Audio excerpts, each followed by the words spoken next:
My mom was very big into clothes, but she would always say that when you're going to make a purchase, you have to buy quality over quantity because micro trends, they come and go, but you just have to have staple pieces that are from good quality material that are going to last you, 10 years.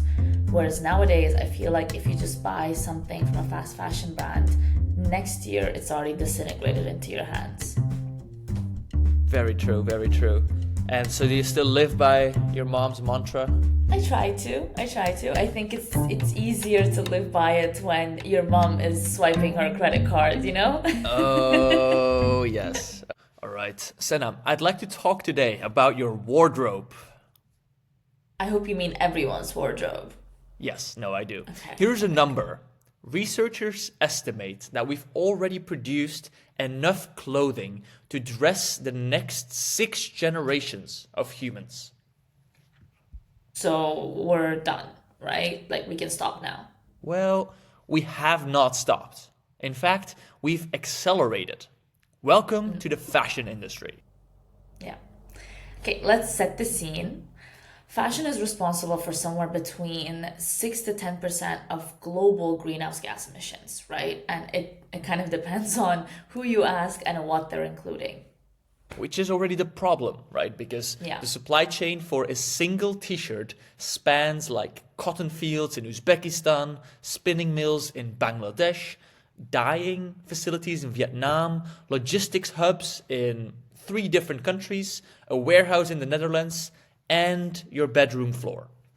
Yeah, I mean that's not a supply chain, that's almost a world tour, right? And at every stop of that world tour, there are emissions. The energy to grow fiber, process it, dye it, cut it, sew it, ship it. And fashion is structurally complicated because value gets added in so many places across so many countries, often with very little visibility between the steps. Yeah. And scope 3 is notoriously hard in fashion, right? So most emissions, we're talking 80 to 90%, they sit in the supply chain.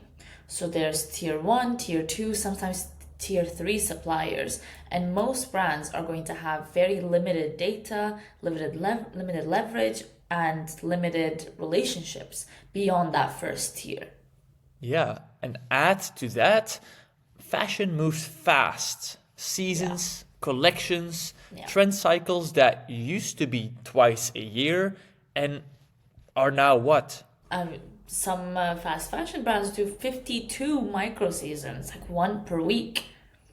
So you're not just decarbonizing a static product portfolio, you're decarbonizing a machine that's designed to produce as much as possible, as fast as possible, and replace it before you finish calculating the footprint of the last batch. Fast fashion is a model built on volume, speed, and disposability, making it cheap enough that throwing it away feels normal, Yeah, but the environmental bill is always huge. especially for materials. Synthetic fibers, mostly polyester, dominate new production. Yeah. It's fossil fuel derived, so it doesn't biodegrade and it sheds microplastics when washed. Microplastics that end up in waterways, food, and even in human blood. Ew. Yeah, and the waste shows up as mountains of discarded clothing in places like the Atacama Desert in northern Chile. And this is already visible from space. Yeah, and unfortunately, that's not a metaphor. So now, a brand that's been fashion sustainability reference point for decades is Patagonia, right? So back in November last year, they released their first formal sustainability report. It is a bit overdue for a company that's famous for their "Don't buy this jacket" ad, but also brave because it does put the numbers on the record. Yeah, I think their report is full of honest quotes, such as, Yeah. nothing we do is sustainable. Yeah, love that one. And the report's takeaway is that total emissions actually rose 2% in 2025, which they attribute to a product mix shift towards more carbon intensive duffels and packs.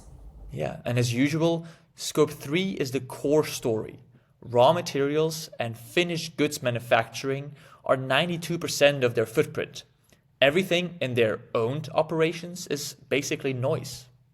Yeah, but there is a silver lining there, and that is materials and operations. So, 98% recycled or preferred materials across the line, plus they use 98% renewable electricity in their owned operations.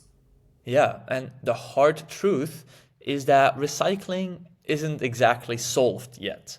Only 1% of returned products can be processed, and the rest sits in storage in Nevada in the US because mixed fiber textiles don't have a workable recycling pathway at scale yet.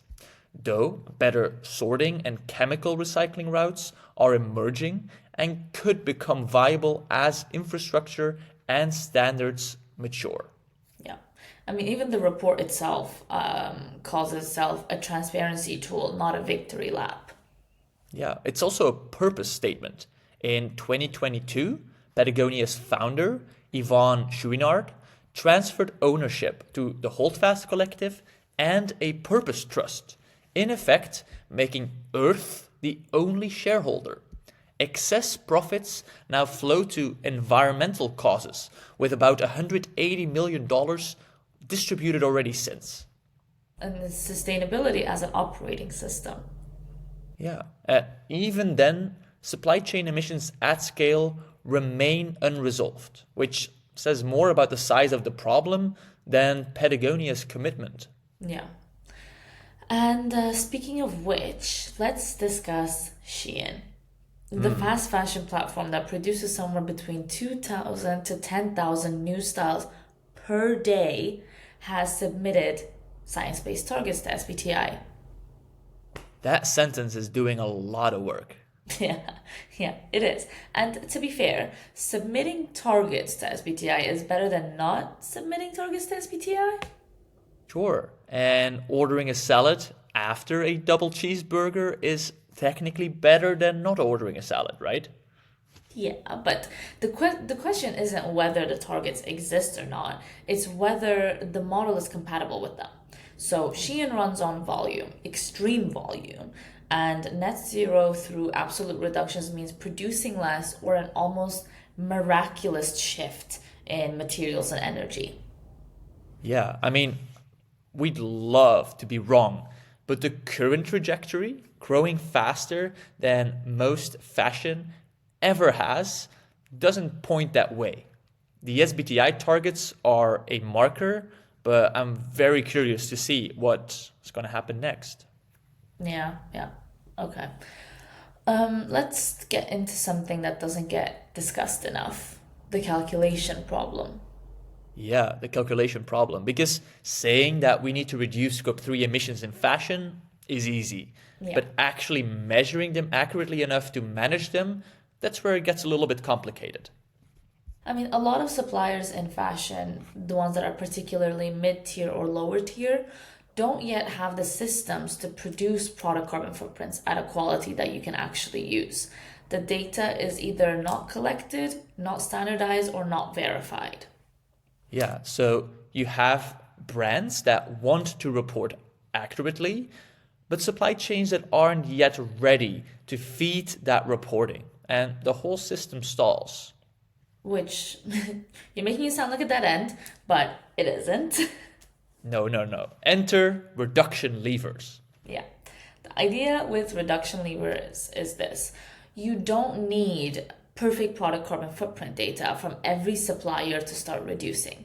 You need specific high quality data points at the places where emissions are highest. So your hotspots, basically.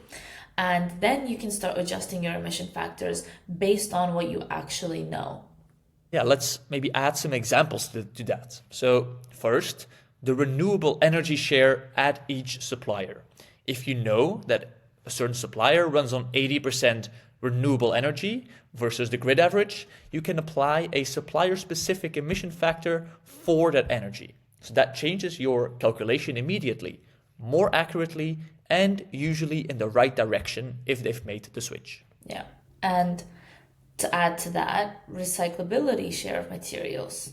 So if you can verify that a certain percentage of the materials input is recycled fiber versus virgin fiber, your upstream extraction emissions drop. So this kind of just proves that you don't need full traceability, you need verified data at key decision points. Yeah, and this is really the power of reduction levers as a concept. You're not waiting for the supply chain to reach maturity. You're meeting your supply chain where it is today, gathering the data that's actually available and applying it where it has the most impact. And that, it's going to create a feedback loop. So the suppliers who share the better data get rewarded with more accurate footprints, which is increasingly a commercial advantage as buyers start using carbon data in procurement. Yeah, maybe one more reduction lever to discuss, transportation. Yeah.